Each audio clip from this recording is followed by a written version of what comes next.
Welcome to the beat. I'm Ari Melber, and we have breaking news. President Trump's domestic agenda is now facing a new and major setback. This is on the budget and some of the things that Trump and the MAGA crowd want to ram through the budget, which is, despite everything going on, obviously, in the world, still Donald Trump and the Republican Party's greatest priority, getting this done somehow. And yet, as you're going to see in this breaking news, Republican senators are dealing with the setback in real time today. Well, I mean, as you know, it's pretty frustrating, right? Some of the stuff that she's striking, I have some real concerns. Everything is challenging, but they're all speed bumps. This is a very fluid situation. Yeah, I was a bit surprised. Well, this is a setback. I mean, I'm not going to play act. I didn't see this one coming. A setback they didn't see coming, and because it's happening so fast in real time in a place where there are cameras rolling and journalists there to get the reactions, as you hear, some of them just being what sounds like honest about their disappointments. Others referring to the fact that in politics, we're so used to what the senator there, Senator Kennedy, a Republican, called play acting, that sometimes you just say, it's really bad. So that's the headline, big picture, before you get into all the legal parliamentary mumbo jumbo. What's happening is, under Donald Trump, Republicans are trying to do what he does in so many arenas, which is test things to the breaking point. Now, this isn't one where it's necessarily some alleged crime or insurrection, but that maximalism, that effort to ram things through, has run into a type of wall. And the things they want to run through are also very much opposed, not only throughout the country, but even among some conservatives. We are talking about cutting health care in ways that would affect many people, including in red states. Some Republicans worried the cuts would also hurt their election chances when people figure out how much health care they're cutting before the next election. And why? Why do you need to do this right now? Again, there's a lot of problems in this country and abroad. Why would you scale back, for example, health care, including in red states? Well, part of the reason is they want to give massive tax cuts to multimillionaires and billionaires. So that means when you total it all together, they would cut, if they got this budget through, $900 billion in health care out of Medicaid, and they would, of course, grow the deficit. But today, here's the news coming out of Washington. A ruling that half of those Medicaid cuts break Senate rules. And the Senate is still, even in this MAGA era where we hear that nothing matters, governed by a kind of a referee, a parliamentarian who enforces the rules. You cannot just jam anything through a tax or budget bill. The parliamentarian is the Senate's referee, their official advisor on rules and procedures, as the conservative-leaning Wall Street Journal explains. Quote, lawmakers are wary of setting rule-breaking precedents that a future majority could exploit. In a way, you can think of this just like any game. The senators are the athletes, and they're competing, and they go back and forth, and they have a battle. But there's still a referee they have to listen to. And it's almost funny sometimes when you watch a big athlete who seems in stature and stamina, certainly in fame and fans, bigger than the referee. That's what it's like. These are powerful senators. They have all kinds of big powers, but they got to deal with the ref. Just like a player in the NFL who has to follow rules enforced by their referee, or if you follow this, parliamentarian. And sometimes the person who has that power over you, over at least the rule, can be, to use a famous Seinfeld term, someone who is going to tell you yes or no and almost lord it over you.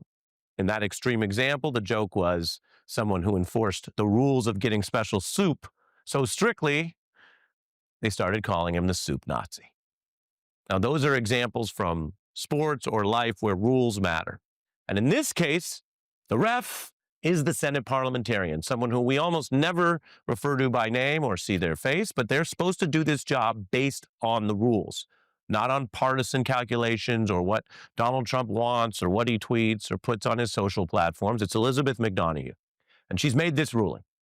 And the takeaway is, even as Trump and the Republicans try all sorts of shenanigans, this time here in the Senate, some rules still matter. This Senate official is blocking Republicans from using the bill to also try to fit in other stuff that has nothing to do with the budget. That's the basic line, and it's a nonpartisan line, that you want government to work, which means you don't want secret tricks and ploys. So they wanted to weaken the federal courts to undercut how things work, which is ironic given that this is a rule that stops them from sneaking in a non-budget item that would undercut other rules. The takeaway is Trump's in trouble because he wanted to pass this by Independence Day, that timeline in jeopardy. Fox News has polling showing most Americans oppose this, a 20-point gap. I'm going to leave that on the screen for a minute and remind you that whether people like it or not, Donald Trump won by about 1.5 points. So when he's losing here by 20 points compared to last November, that's a heck of a lot of Trump voters, conservatives, Republicans who have heard about this budget bill. They know it cuts health care. They know it gives tax cuts to the rich, and they oppose it. Now, Trump held a White House event to try to rally support for this embattled bill. Democrats have warned that while Trump talked about a lot of issues last year to get that 1.5 point victory, they warned this today, what he's being busted on and limited on, is exactly what he would do. Donald Trump would sell this country for $1. This guy wants to throw tens of millions of people off of the health insurance that they have.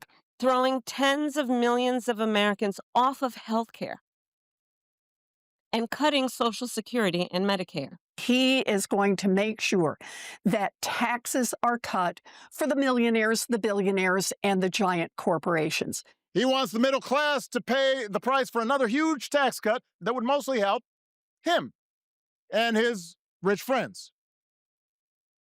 Those were claims. They were assertions. It's how politics works. And some might have heard them and thought, gosh, well, they don't want him to win for any number of reasons. Maybe they're exaggerated. Well, now we're here. The facts matter. People have to live with democracy and what happened in the voting, but all those claims you just heard, while they may have been offered in a campaign context, are being proven true. And compare that to what we just saw, that even in Fox polling, by 20 points, people oppose the stuff that was warned about. And that's not all. The Trump bill grows the deficit. Republicans showing a complete fiscal irresponsibility here. There's a special office that's nonpartisan which prices this stuff and saw it was going to be over $2 trillion juicing the debt in the initial assessment. Then they go through in more detail. These are long bills and it's a process. And the number only has gone up. Now, by late June, we're learning it's over $3 trillion added to everything here, according to CBO. And that means Republicans are the party bringing you exploding deficits, exploding debt, something that obviously crushes, breaks, violates their long-standing vows and talk about how to run a budget.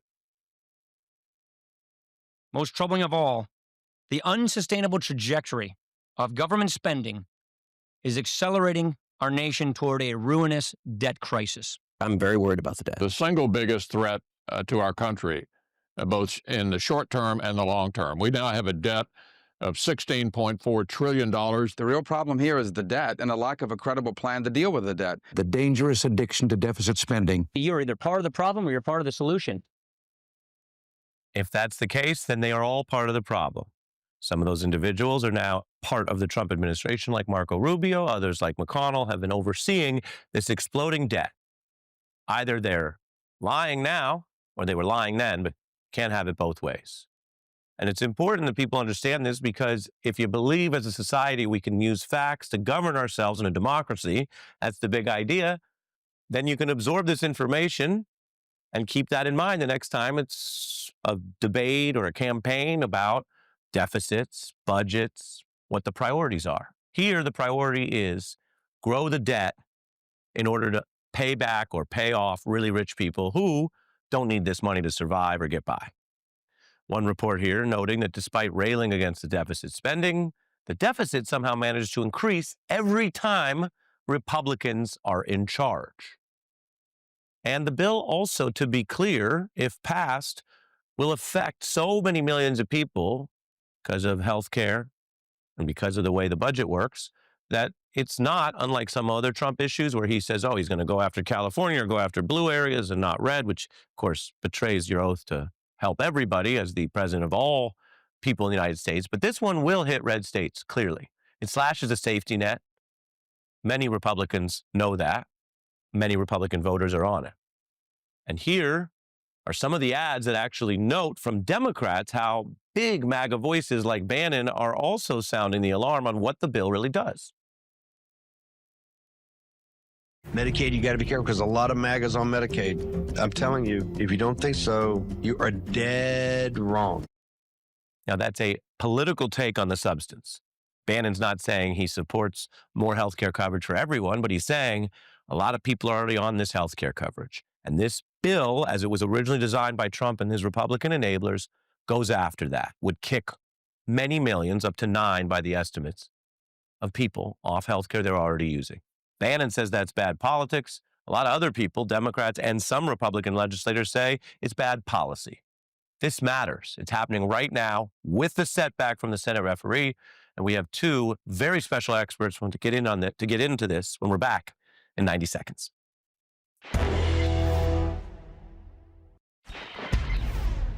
Where is your outrage over a Republican Party that is saying we want to fund even more tax giveaways to billionaires while we take away health care from everyone else, while we drive up utility costs for everyone else?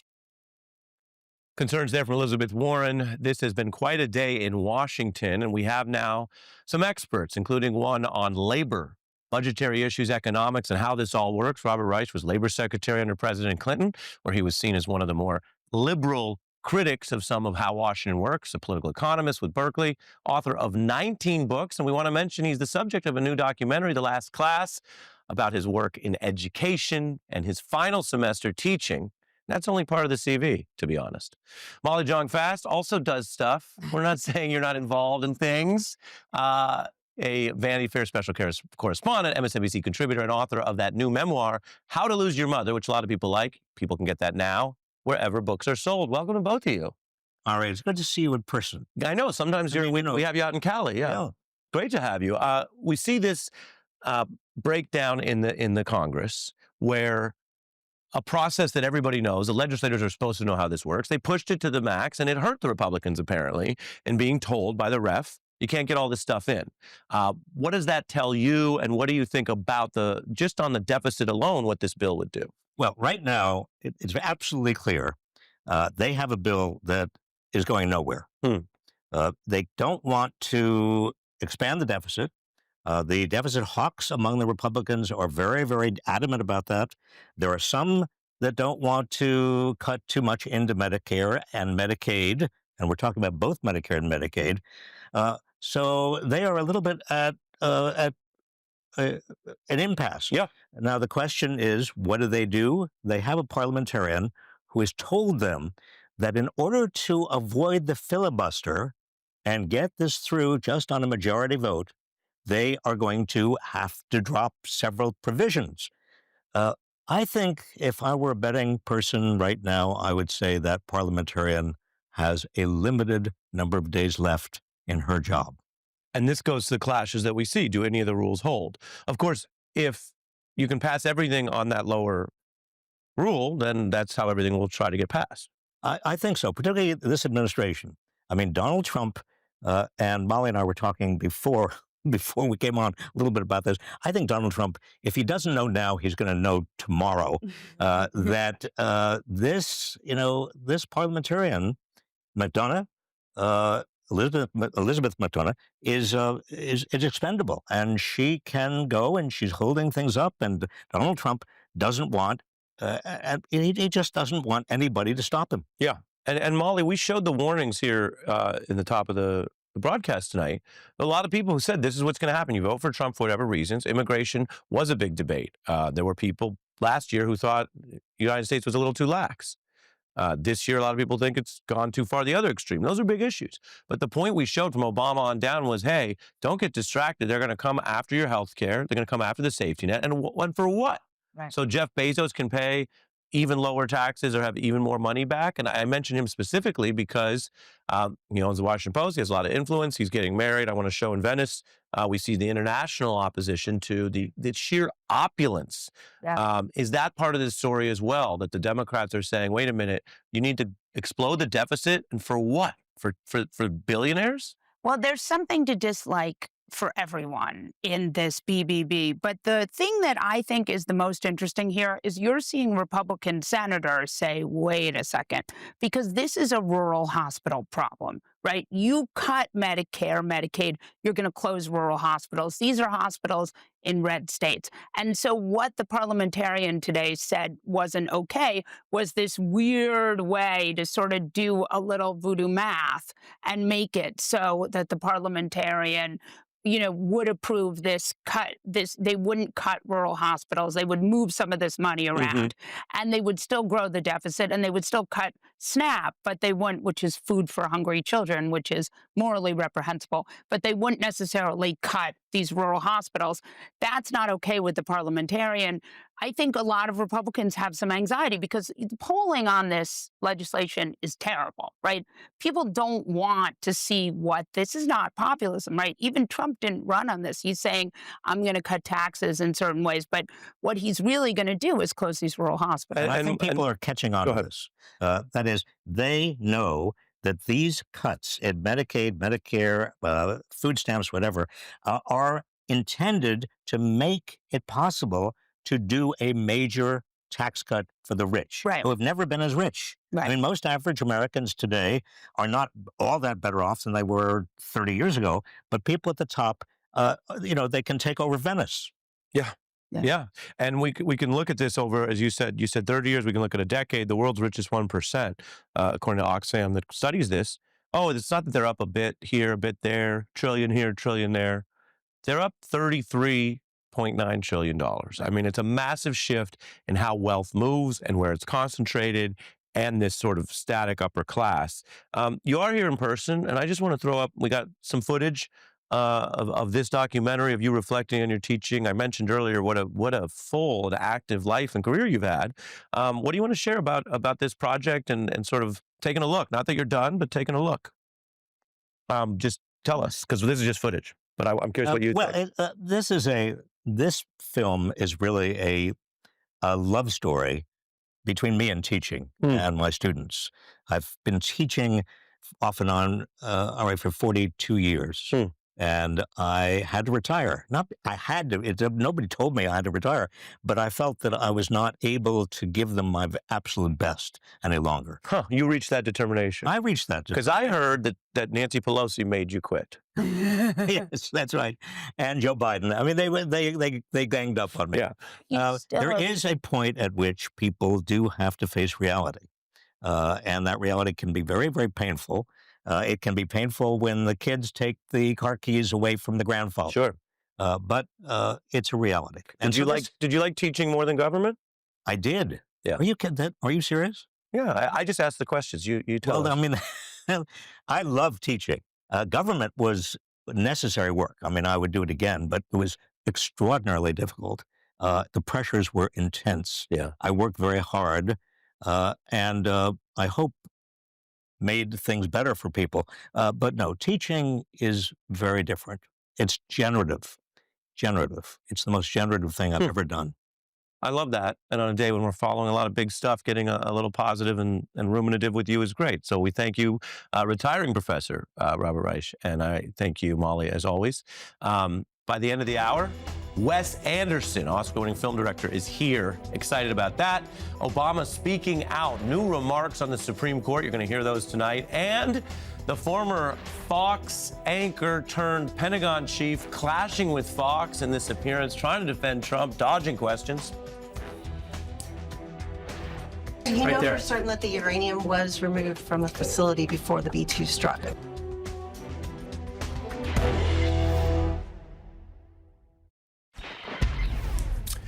Here are some basic facts. We have major problems in the Middle East on a ton of fronts.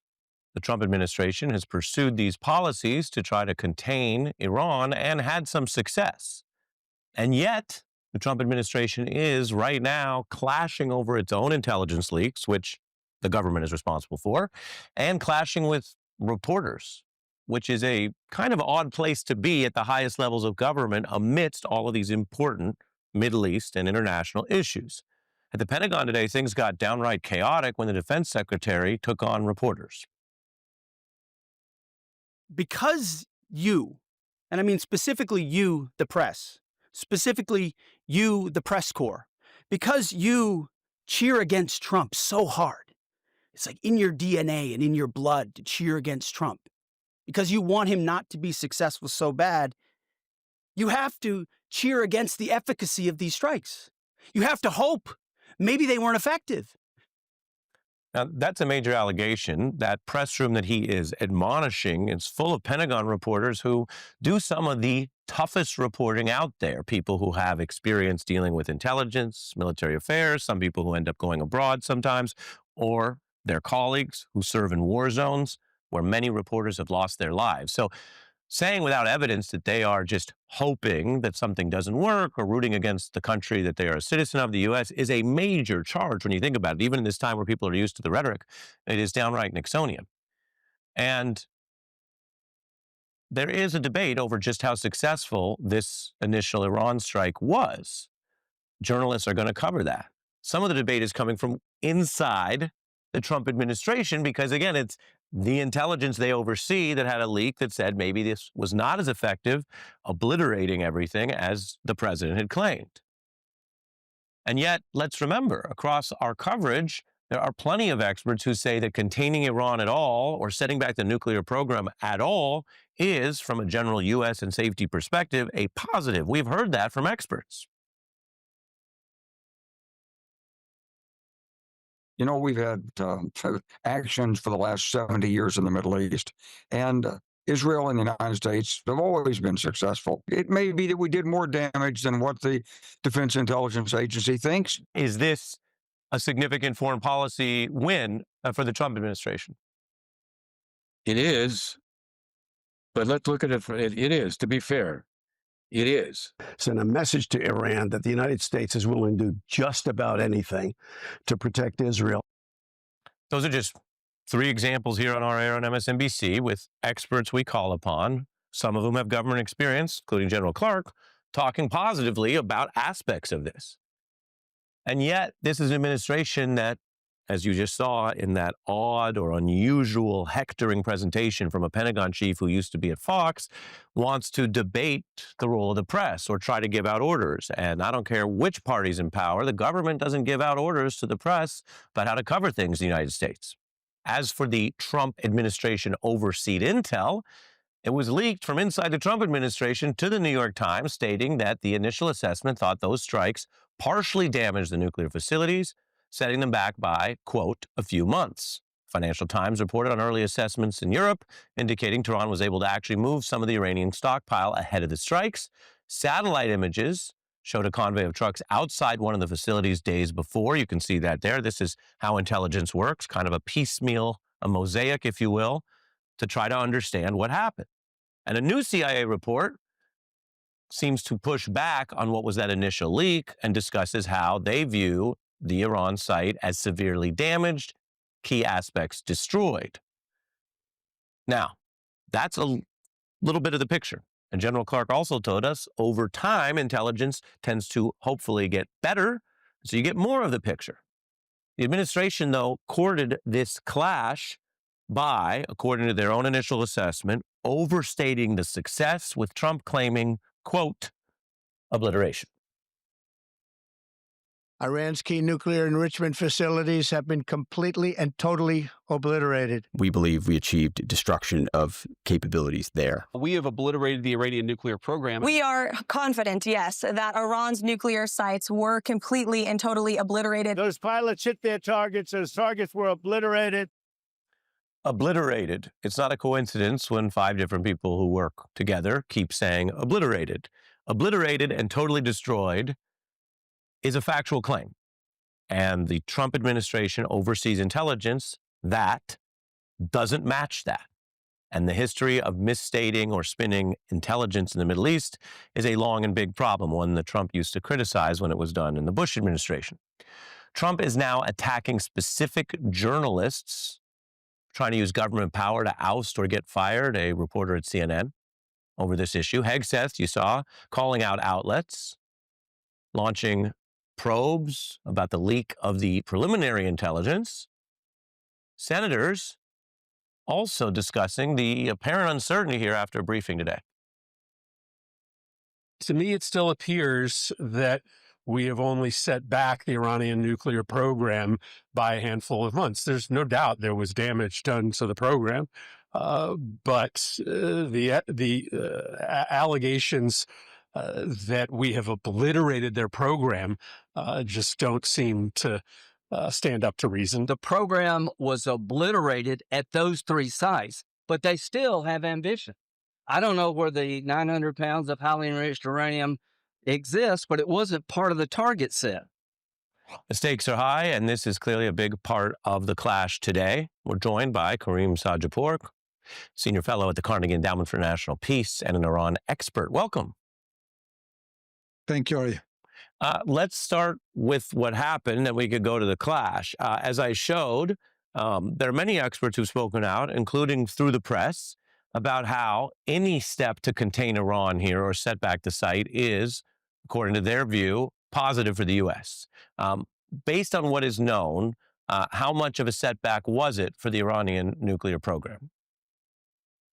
It really is too soon to tell, Ari. I don't want to pretend to be a technical or intelligence expert. I think it's going to take quite a lot of time. What the folks I've spoken to in the intelligence community will say that, listen, this is a regime which is pretty thoroughly penetrated by both Israeli and American intelligence. We're able to, locate nuclear scientists and military Revolutionary Guard commanders in their own bedrooms. So a 14-truck convoy of 400 kilograms of uranium, highly enriched uranium. They feel confident that they can locate it. But in my view, Ari, the big picture is that this military attack, the dropping of these bunker busters, I think can only be judged in hindsight, maybe a couple of years from now, perhaps. And I think there's 2 important metrics. Number one, did this action deter a nuclear-armed Iran, or did it ensure a nuclear-armed Iran? That's an open question which we can talk about. Second, did this action entrench the current Iranian regime, or did it serve to destabilize it? And, as you alluded to earlier, if we were having a conversation about the Iraq War in spring of 2003, it looked very different in real time than it did 2 Well, let's slow down a little. later. You're talking geostrategic, and it may be that the U.S. does things that have unintended consequences in the Middle East. That's been a big part of the story of decades of troubled Middle East policy. But to make sure I'm hearing you right, from the U.S. perspective, setting back the program at all is a short-term gain. I mean, if it was 6 months, 9 months, that's still a gain as far as the U.S. is concerned, no? No, not necessarily. I'll tell you why. Because before this attack, it was my view, I think it was the view of most intelligence officers, that Iran hadn't yet made a decision to turn the screwdriver and actually pursue a nuclear weapon, the so-called North Korea model. They had more in mind what's called the Japan model, to have a nuclear weapons capability, but without crossing that threshold necessarily. They hadn't made that decision. It was a political decision they hadn't yet made. If the result of this bombing is that we've shifted the decision in Tehran, and they now believe, it's a regime which now believes they actually need to rapidly move towards a nuclear weapon, not just a nuclear weapons capability, because they look around at the world and the countries that have given up their nuclear programs, Ukraine, Libya, Iraq, they made themselves vulnerable to external intervention, whereas North Korea and Pakistan have a cloak of immunity. Then I don't think this operation will be judged a success. And I hear you. That's a big if. Let me turn to the press clash, which so much has been normalized lately, but there's nothing acceptable about the Pentagon trying to lecture reporters about how to cover facts, and especially in concert with the intimidation tactics. And interestingly, it's even gotten into a bit of a civil clash at Fox, where, of course, Pete Hegseth most recently worked. Take a look at this exchange. Jennifer, you've been about the worst, the one who misrepresents the most intentionally. What the president says. I'd like to say a word, if I may, Dana, about Jennifer Griffin, who was attacked by the defense secretary today, an attack she certainly, in my view, did not deserve. Her professionalism, her knowledge, and her experience at the Pentagon is unmatched, and I have had and still have the greatest regard for her. The attack on her was unfair. Is the Pentagon under Trump here and Hegseth out of line? And is this a negative for an informed, accountable foreign policy to have the government trying to crack down on reporters and, in this case, former colleagues? Well, I also have worked with Jennifer Griffith at Fox News and Natasha Bertrand at CNN. They are two pros, superb reporters, nonpartisan, really hardworking. They do a great job. And so, I think, as you alluded to earlier, Ari, the politicization of intelligence is very dangerous. It's not in the national interest to do it, whether you're saying that Iraq does have WMD or Iran's nuclear program has been obliterated. It doesn't serve the national interest.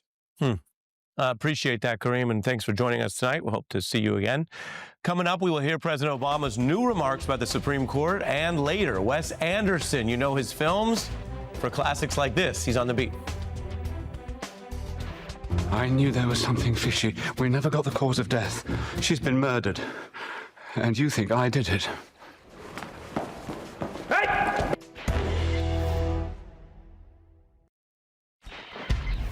Today is the 10th anniversary of a consequential 24-hour stretch in the Obama presidency. The Supreme Court upheld Obamacare and a right to marriage equality. And then later that same day, the president eulogized the victims of the horrific Charleston shooting at that church, singing Amazing Grace from the pulpit. This is back in the news with the anniversary, and the president now reflecting on it. When I go back to that day 10 years ago, what I think binds it together. He's given us the chance where we've been lost to find our best selves. All these different strands. We may not have earned it, this grace. Case upholding health care, a case declaring same-sex marriage part of our constitutional protections. He's once more given us grace. A day of mourning and sadness, but also celebration of who we could be. With a decade of hindsight, Obama discussing how that progress is made possible. Individual acts of courage by individual citizens, starting with, gay and lesbian couples coming out of the closet, being willing to suffer being ostracized and discriminated against and harassed and bullied, and in some cases, physically assaulted. What seems like this thunderbolt coming from the Supreme Court is actually this accumulation, this culmination of all these individual citizens doing what they think is right.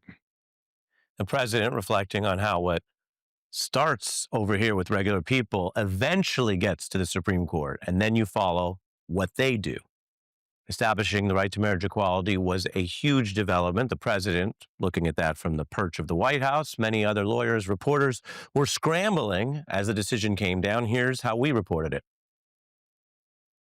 What we're seeing there, Thomas, is the idea from the court that the evolution of the country that we've debated so much in our politics and culture, that is relevant ultimately to its interpretation of the 14th Amendment, protecting these rights based on sexuality, not just on race as initially envisioned. So this is a decision that in its ruling takes a step, maybe not as far as some would want it, but in its logic and its reasoning that we're reading from Justice Kennedy speaks about equality in a fundamental sense. There we were 10 years ago following that big decision, reporting on it from the top of the dome. Some of those same rights, though, are now under assault in cases headed back to that same court. We're reflecting on that decade. We fit in a break, and we have more for you because next, acclaimed Oscar-winning director Wes Anderson is here.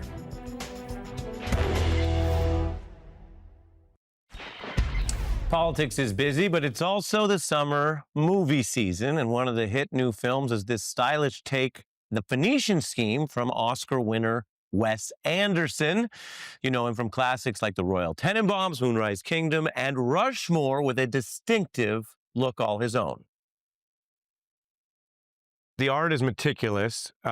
Viewers know how the films look and feel.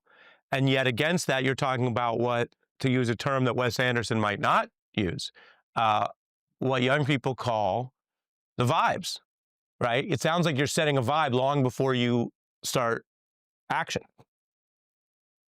You got to nail the vibe. I mean, I think when the actors arrive on the set, that's the director's main job is to give them a mood and a sort of put them in a place where they can do their best work, where they feel where they're in the right state of mind to be characters, to make this pretend thing really happen. I think that's the job, really.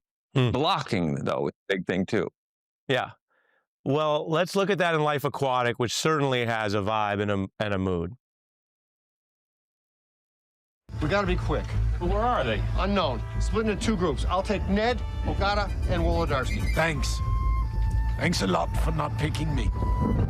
What? We're smack in the middle of a lightning strike rescue op, Klaus. What's the deal? I'm sick of being on B Squad. Listen, you may be on B Squad, but you're the B Squad leader. Don't you know me and Esteban always thought of you as our baby brother? I've always thought of you two as my dads. Please don't let anyone make fun of me for saying so. I can't guarantee that, Klausy, but I'll try. Curious for any reactions you have, and tying that to the theme in the current film, the missing father figure, the search for the replacement father figure is something you keep coming back to. And I've read that you've said you can't help but have yourself and your life experiences in some of this work. So anything you want to say about that and that scene? Well, that yes, that is funny because we're talking about in a way that scene has a character who's the sort of father figure to the other one. I think they're exactly the same age, or almost exactly the same age, those two guys. And, that's Bill Murray, Willem Dafoe. But that's the dynamic.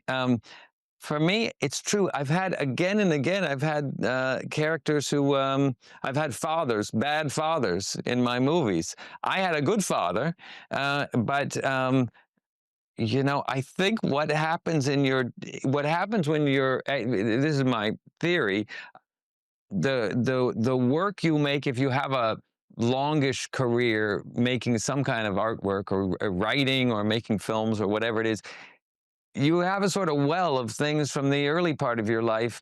And in spite of the fact that you're learning new things, you're researching new things, you're reading all the time, whatever it is you're using that you're discovering, somehow you're still drawing from this old well, which is, mostly is probably the house you grew up in. So I feel like, somehow my movies probably come out of my house in Houston, Texas.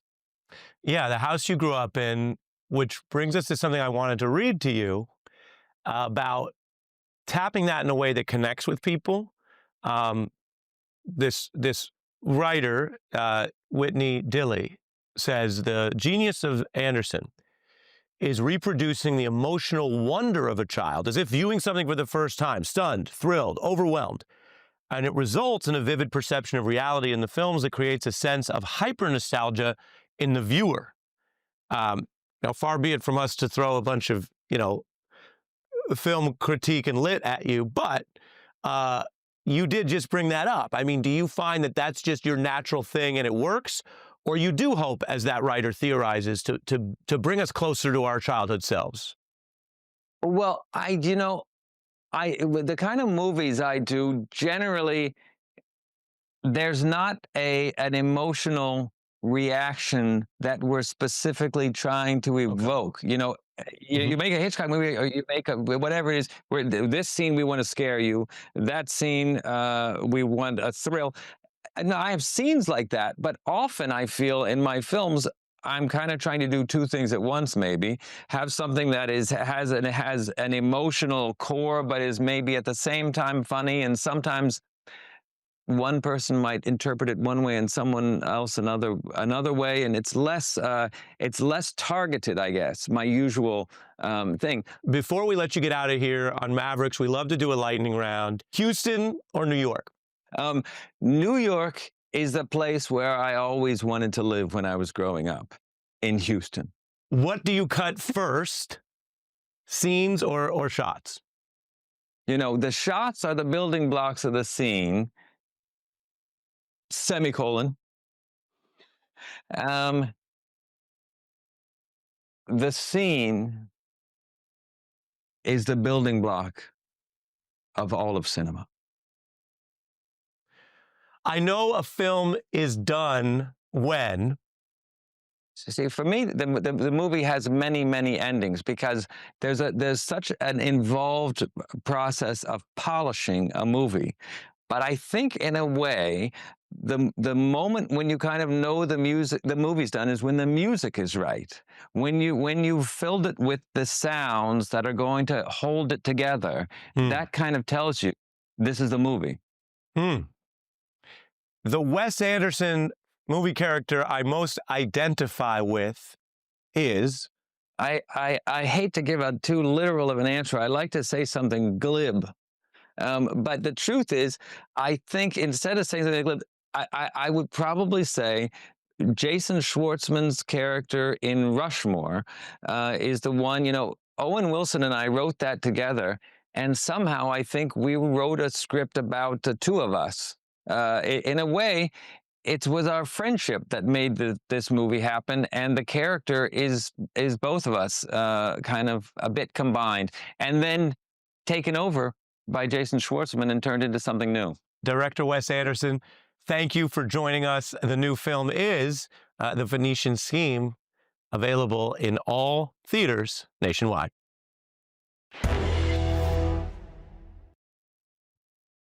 Thanks for joining us on The Beat with Ari Melber. You can always find me online at arimelber.com.